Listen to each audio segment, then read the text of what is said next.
Hello, this is Mr. Bradley, and today I'm here to talk to you about vector components. As we've learned, a vector is a line that represents the magnitude and direction of some physical quantity. That physical quantity could be something like velocity, or force, or momentum, etc. But it represents anything that has a number that describes it and some direction to that number. The vector that I have shown on the screen right now is not representing any physical quantity. It's just the line with the direction shown. The line was drawn 8.1 centimeters long, and it's at an angle of 25 degrees. Now, that 25 degrees is above a horizontal line that's drawn to the paper. Whenever you draw vectors, you have to have some kind of reference frame. And the reference frame usually is a horizontal line or a vertical line in space. Although if you're lucky, you have a problem that involves north, south, east, west directions, the cardinal directions, then you could use that. So if I was using a cardinal direction problem right now, I could say that up in this direction would be north. And if that was the case, then this would be a vector that was described as 25 degrees north of east in that situation. Okay, so this vector that I have drawn on the screen represents some physical quantity. Maybe it's force, maybe it's velocity, maybe it's momentum. It's hard to say. Right now I'm dealing with just the line and the angle that we see. Well, we would like to say that this vector, traveling 25 degrees north of east or 25 degrees above the horizontal, actually has two components to it. What I mean by that is that there is a horizontal part to that vector and that there is a vertical part to that vector. It's easiest to describe it as horizontal and vertical because that's typically how we think in the physical world. Imagine that the background here was a grid. And instead of imagining that, I can actually set it that way. So I'm going to fill the background with a grid pattern, very similar to what we might see in math class. Well, if I think about this grid as being x and y, I could see now that this vector that was drawn at some diagonal now has a component in the x direction and a component in the y direction. And typically that's how we would label that. I would label this the x component, and I would label this side the y component. If I was dealing with a north, south, east, west problem, I could call this x component the east component, and I could call this y component the north component. What you call them is going to depend upon the coordinate system that you're dealing with. Okay, so let's remove the cardinal direction, north, south, east, west, and change this back to just the xy coordinate system because that's a more general situation that we can use in most cases.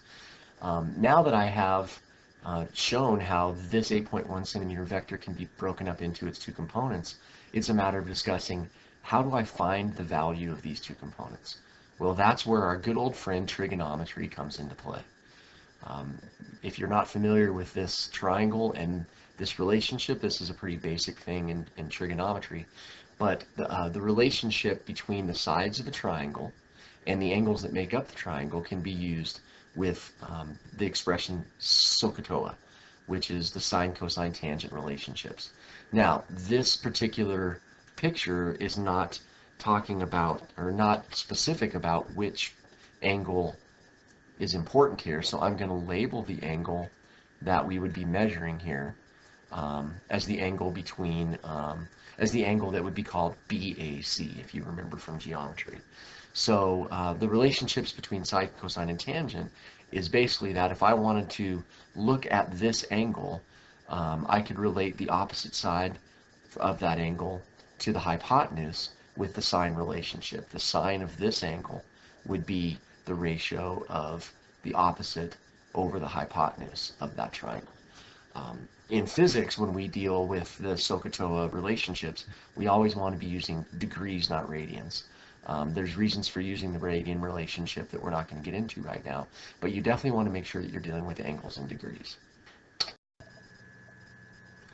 Okay, so now that we see this mathematical relationship, we wanted to figure out to discuss how we can use that to solve a problem.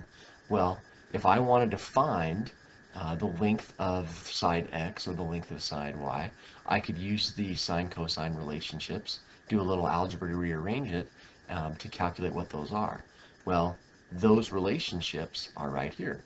If I want to find the vertical side of that triangle, I would take the hypotenuse and I would multiply by the sine of the angle. And if I wanted to find the horizontal side of that triangle, I would take the hypotenuse and I would multiply by the cosine of the angle. So if I want to do that with these numbers, I will take 8.1 centimeters, multiply by the sine of 25, and I will get the length of the y side. And if I wanted to find the horizontal side, I would take 8.1 centimeters, multiply by the cosine of 25 degrees, and I would find the x component of that vector. When I use these numbers in my calculator, I come up with this answer. I find out that the y component of this vector is 3.4 centimeters, and the x component of that vector is 7.3 centimeters. What that means from a physics standpoint is simply this. If this vector, 8.1 centimeters, actually represented, say, the velocity of something, I would say that it was going 8.1 meters per second, 25 degrees from the horizontal. Well, what that would mean is that this object is actually moving forward along the horizontal 7.3 meters per second and vertically 3.4 meters per second. That can be useful because many times in physics, the velocities of objects might change in one direction, like in trajectories it might change in the y direction, but it would stay constant in the x direction. So this idea of being able to take a vector and break it up into its components is going to become very useful for us down the road.